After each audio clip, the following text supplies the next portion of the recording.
Film ini dimulai di perbatasan Texas, di mana dua orang polisi bernama Lee dan Rhodes sedang mengintai markas kartel Narkoboy. Still no movement. Yeah. Namun sebelum mereka mengambil tindakan, Lee terlihat memberikan jam tangan kepada Rhodes sebagai hadiah dan kenang-kenangan untuknya. Just open it. You son of a bitch, a watch. Not just any watch, too. The band alone can be unraveled and used in case of emergencies. Setelah itu, mereka mulai melakukan penyergapan, namun ternyata mereka tidak menemukan satu orang pun yang ada di sana.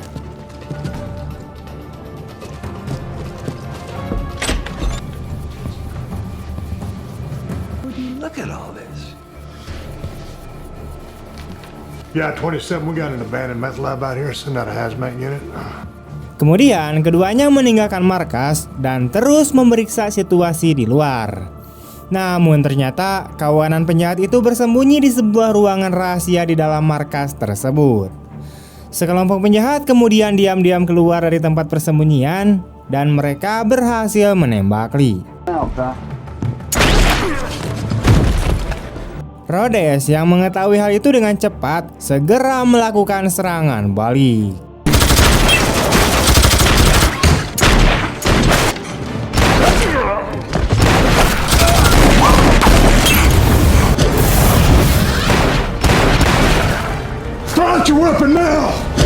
Pada akhirnya, Rhodes menghabisi mereka dan hanya satu penjahat yang tersisa.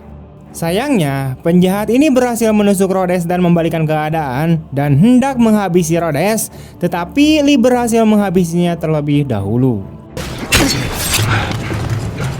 Oh, I know where you live now. I'm gonna pay her a visit after I kill you.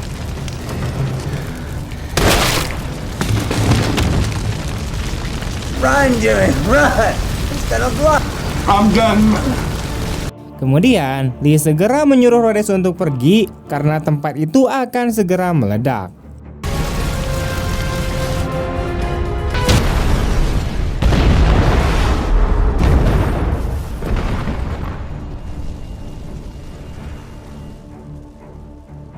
Pada akhirnya, Rhodes selamat dari ledakan tersebut, namun sayangnya Lee harus meninggal di tempat karena terkena ledakan.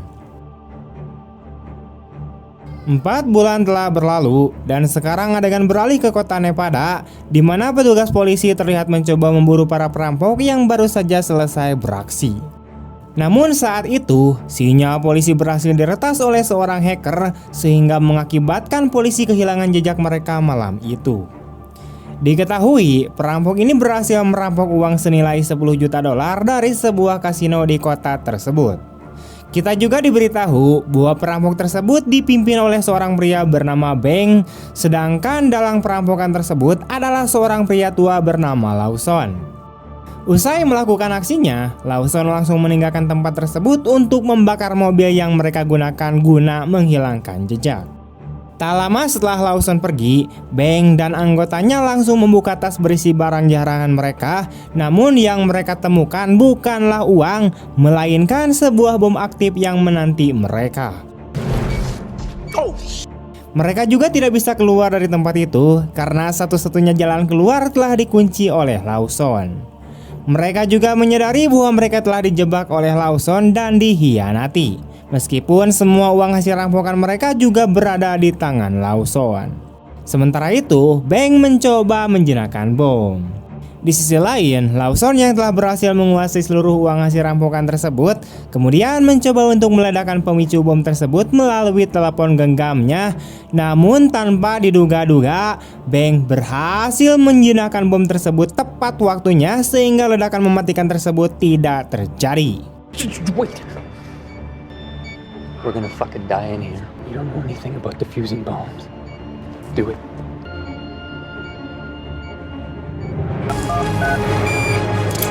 Oh shit! Akibat jebakan dan pengkhianatan yang dilakukan oleh Lawson, Beng beserta kelompoknya kini memutuskan untuk segera memburu dan menghabisi Lawson. Beng kemudian memerintahkan peretasnya yang bernama Gary untuk melacak keberadaan Lawson melalui perangkat pelacak yang sebelumnya ia selipkan ke pakaian Lawson.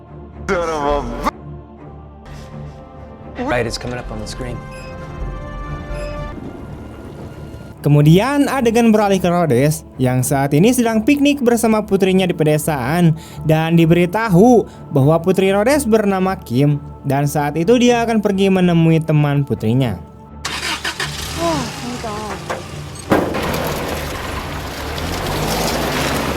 Tak lama setelah putrinya pergi, Rhodes segera menyiapkan senjata untuk berburu dengan seorang teman yang menunggu di hutan. Namun tak lama setelah itu, Rhodes mendapat telepon dari seorang sheriff yang memintanya untuk segera datang ke kantor polisi karena Kim tertangkap mencuri di sebuah toko serba ada. All right. I'll be right there. Sementara itu di kantor polisi, sheriff terlihat menginterogasi Kim atas tuduhan pencurian. Namun pada saat yang sama, Beng dan kelompoknya datang dan meminta sheriff untuk membantunya menemukan Lawson. Diketahui bahwa Lawson saat ini bersembunyi di hutan, namun permasalahannya adalah kelompok Beng tidak mengetahui akses masuk dan keluar hutan tersebut. Sementara itu, tampaknya Lawson sedang dalam perjalanan menuju perbatasan melalui hutan. Kembali ke Rhodes yang baru saja tiba di kantor polisi dan melihat dua anak buah Beng menunggu di luar. Ketika Rhodes tiba di kantor polisi, dia disambut dengan todongan senjata oleh anak buah Beng yang bernama Dominika. Rhodes yang kebingungan lalu bertanya tentang apa yang sebenarnya terjadi. Beng kemudian menjawab bahwa dia datang untuk meminta bantuan sheriff dalam menemukan seorang pria yang bersembunyi di hutan di kota. Namun karena sheriff menolak untuk membantunya, mereka terpaksa mengambil alih kantor polisi dan menangkap orang-orang di dalam termasuk Kim yaitu putri Rhodes.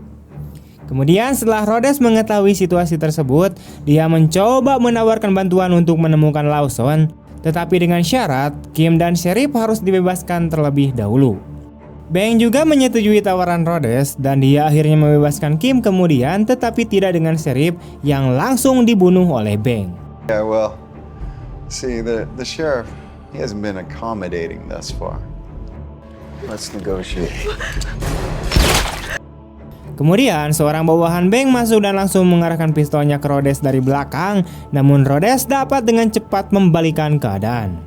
Sayangnya, pistol itu ternyata kosong, sehingga Rhodes terpaksa menuruti perintah Beng karena jika menolak, maka nyawa putrinya akan menjadi taruhan.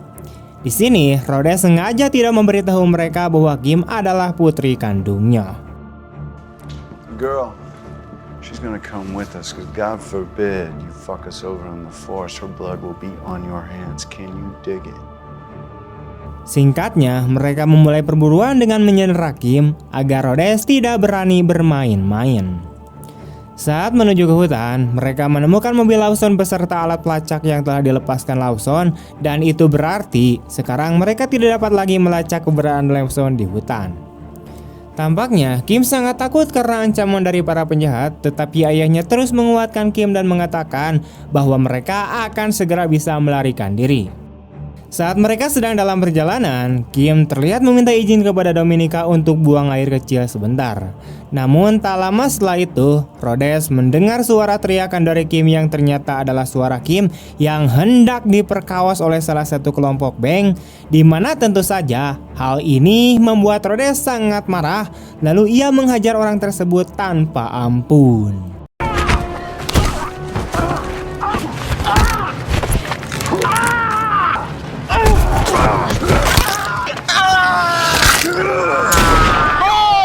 Kemudian, Beng yang mengetahui bahwa kekecewaan ini disebabkan oleh anggota kelompoknya langsung memerintahkan salah satu kelompoknya yang bernama Jensen untuk menghabisinya. Shoot this piece of shit. No. Okay. What business is it of yours where he puts his hands? Kemudian, Beng yang mulai curiga bahwa Rhodes memiliki hubungan dekat dengan Kim berpura-pura ingin menembak Rhodes. Pada saat yang sama, Kim yang melihat ayahnya diperlakukan seperti itu langsung refleks memanggil ayah. Dari sinilah kelompok tersebut akhirnya mulai mengetahui bahwa Kim dan Rhodes sebenarnya adalah ayah dan anak.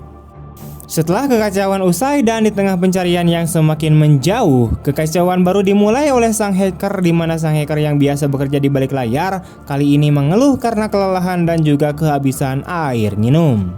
Sementara Jensen yang tidak suka dengan kelakuan sang hacker menggoda dengan menawarkan air seninya untuk diminum sang hacker. Tentu saja hal ini membuat si hacker emosional hingga terjadilah perkelahian di antara mereka.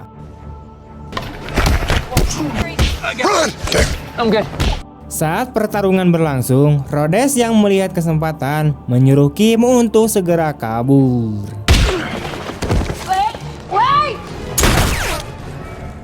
Namun sayangnya, Beng berhasil menggagalkan aksi tersebut, dan di sini Beng mengancam akan menghabisi Rhodes dan juga Kim jika mereka berani beraksi lagi.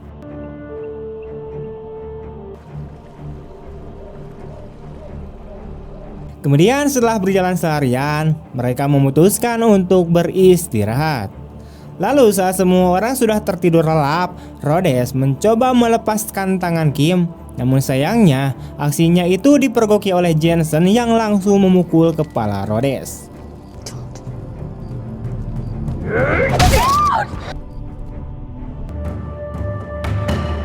Keesokan harinya, mereka melanjutkan pencarian mereka ke perbatasan Kanada karena mereka yakin bahwa Lawson akan memimpin ke sana. Kemudian saat dalam perjalanan, Rhodes menemukan peta yang tampaknya digunakan oleh Lawson untuk menyalakan api unggun, yang berarti keberadaan Lawson saat ini tidak jauh dari tempat mereka berada saat ini. Lalu ketika sang hacker sedang beristirahat di atas pohon, ia dikejutkan dengan penemuan sebuah mayat, dan ternyata itu adalah mayat teman Rhodes yang sedang berburu di hutan. Setelah menyelidiki mayat tersebut, Rhodes menyimpulkan bahwa Lawson telah membunuh temannya karena ia dianggap sebagai salah satu kelompok Beng yang dikirim untuk membunuhnya. Setelah itu, mereka melanjutkan pencariannya dan akhirnya mereka berhasil menemukan Lawson yang sedang tergeletak di atas pohon. Lawson terlihat lemah dan terluka karena diketahui bahwa ia telah bertarung dengan teman Rhodes yang sudah meninggoy. Lalu, Beng tanpa basa-basi lagi langsung menanyakan soal uang hasil rampokan tersebut. Namun, bahkan dalam kondisi seperti itu, Lawson tetap tidak mau membuka mulutnya. Dia malah mengejek mereka sebagai kelompok perampok bodoh yang mudah ditipu. Tentu saja hal ini membuat mereka sangat marah, bahkan Dominika pun sangat marah dan kemudian membunuh Lawson di tempat. Setelah itu, Beng dan kelompoknya tampak kehilangan semangat untuk mencari uang tersebut, tetapi Kim menyarankan agar mereka mencarinya di sekitar sungai karena Lawson mungkin menyembunyikannya di sana. Kim melakukan ini dengan sengaja untuk membantu mereka agar dia dan ayahnya tidak terbunuh karena dianggap tidak berguna. Benar saja, pada akhirnya mereka berhasil menemukan uang rampokan tersebut, namun letak uang tersebut tepat di tepi tebing. Ketika tidak ada seorang pun dari kelompok Beng yang berani mengambilnya, Rhodes memanfaatkan kesempatan ini dengan mengajukan penawaran. Rhodes bersedia turun untuk mengambil uang itu, tetapi dengan syarat mereka membebaskan Kim terlebih dahulu. Namun saat itu, Beng menolak tawaran tersebut dan dia hanya akan melepaskan Kim jika uang sudah ada di tangannya.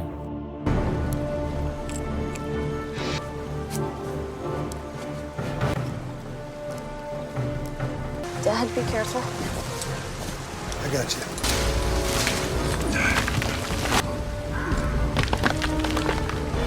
This guy is crazy, Bo. Oh, yeah.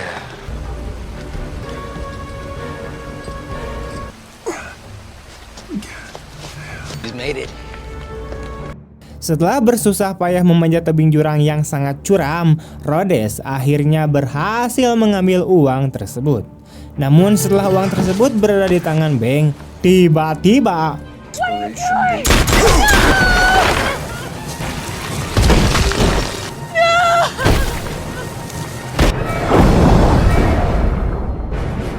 setelah itu, saat Beng hendak menghabisi Kim tiba-tiba berkata bahwa dia tahu jalan pintas untuk keluar dari hutan. Beng yang mendengar hal itu kemudian mengurungkan niatnya untuk menghabisi Kim dan membawa Kim untuk menuntunnya keluar dari hutan. Saat keluar dari hutan, Kim didekati oleh Gary yang mengajaknya menjalin hubungan karena Gary tertarik dengan wajah cantik Kim. Namun Kim menolak Gary dan menyebabkan Gary menjadi sangat marah. Gary segera memukuli Kim tanpa ampun, tetapi Dominika membela Kim dan langsung memukul Gary. Karena mereka muak dengan perilaku Gary, Bang dan kelompoknya kemudian meninggalkan Gary sendirian. Pussy like that? You know, you should have just shot him. Ah, fuck him. So long, loser. Once the bears and the birds are finished with him. Sementara itu, ternyata Rhodes masih hidup dan segera bersembunyi untuk memulihkan diri dari luka tembaknya. Dia mengambil ransel bersihkan perlengkapan cadangan dan menemukan sebuah busur silang. Sore harinya, Bang dan yang lainnya memutuskan untuk beristirahat karena mereka sudah berjalan sangat jauh dan kelaparan. Namun saat mereka hendak memakan perlengkapan itu, Jensen mengatakan bahwa semua perlengkapan makanan ada di dalam ransel Gary. Sementara itu, Gary yang selamat terlihat bersantai dengan persediaan makanan yang sangat melimpah. Namun karena ia sendirian di tengah hutan, Gary pun menjadi waspada jika ada makhluk liar yang datang menyerangnya. Sementara itu, Rhodes terlihat membuka beberapa peralatan panah untuk digunakan sebagai senjata melawan Bang dan kelompoknya.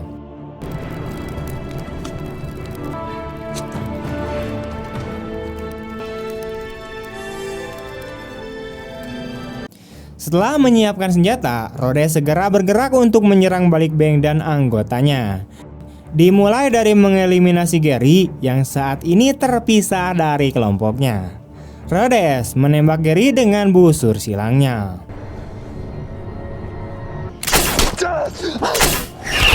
I'm sorry about that. Where are they going? I don't know. Catch. Keesokan harinya, saat Bang dan yang lainnya melanjutkan perjalanan, Kim merasa kuat bahwa ayahnya masih hidup. Berdasarkan keyakinannya, Kim membuat petunjuk agar ayahnya dapat menemukan keberadaannya. Dalam perjalanan, Jensen terlihat berhenti untuk menyalakan rokok sementara yang lain terus berjalan. Mengetahui bahwa Jensen terpisah dari Bang, Rhodes kemudian muncul di depan Jensen sehingga perkelahian pun terjadi. Ternyata Jensen bukanlah lawan yang bisa diremehkan. Dia dapat berulang kali mengalahkan Rhodes yang memiliki tubuh lebih besar darinya. Namun pada akhirnya Rhodes berhasil menghabisi Jensen dengan menusukkan sebatang kayu ke tubuh Jensen.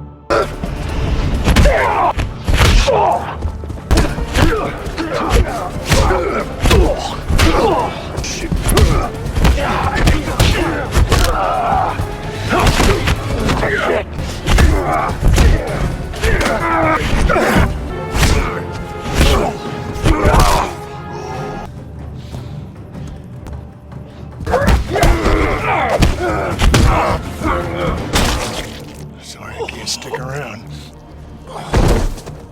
Kemudian, Bang dan Dominika memanggil Jensen, tetapi tidak ada jawaban sama sekali dari Jensen. Pada akhirnya, Bang dan Dominika memutuskan untuk meninggalkan Jensen. Sementara itu, Kim sangat yakin bahwa ayahnya telah berhasil membunuh Jensen.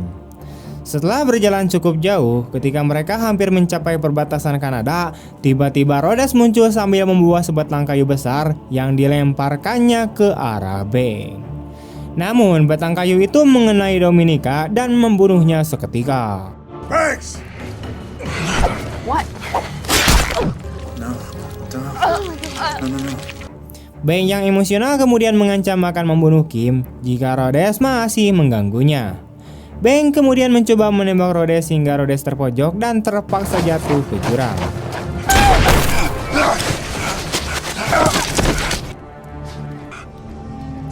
Kemudian Bang memaksa Kim untuk membawanya ke perbatasan dekat. Sementara itu, Rhodes terlihat berhasil bangkit dan langsung melanjutkan mengejar Bang. Namun ternyata Bang dan Kim sudah sampai di perbatasan dan di sana Bang langsung membunuh beberapa orang yang sedang berkemah. Thank goodness you're here. We've been lost in the woods.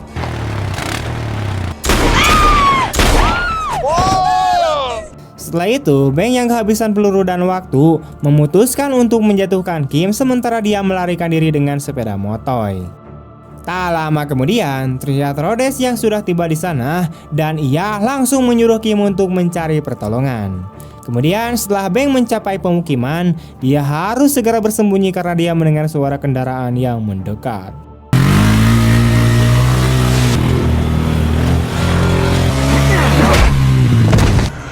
Namun setelah Bank mengetahui bahwa Rhodes yang mengejarnya, Bank segera mencoba melarikan diri.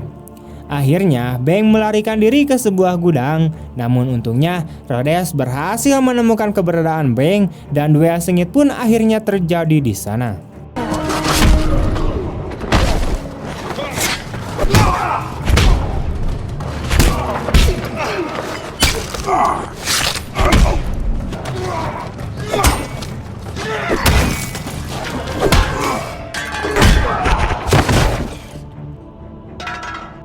Setelah Rhodes berhasil mengalahkan Bank, dia kemudian pergi sambil membuat tas penuh uang tunai. Tak lama setelah Kim datang menemui ayahnya, Bank terlihat masih hidup. Dia bahkan mengutuk Kim dengan kata-kata buruk di depan Rhodes yang jelas membuat Rhodes semakin murka. Rhodes kemudian menghabisi Bank dengan menabrakkan sepeda motornya ke arahnya dan kemudian meledakkannya. What you gonna do? I hunt to kill.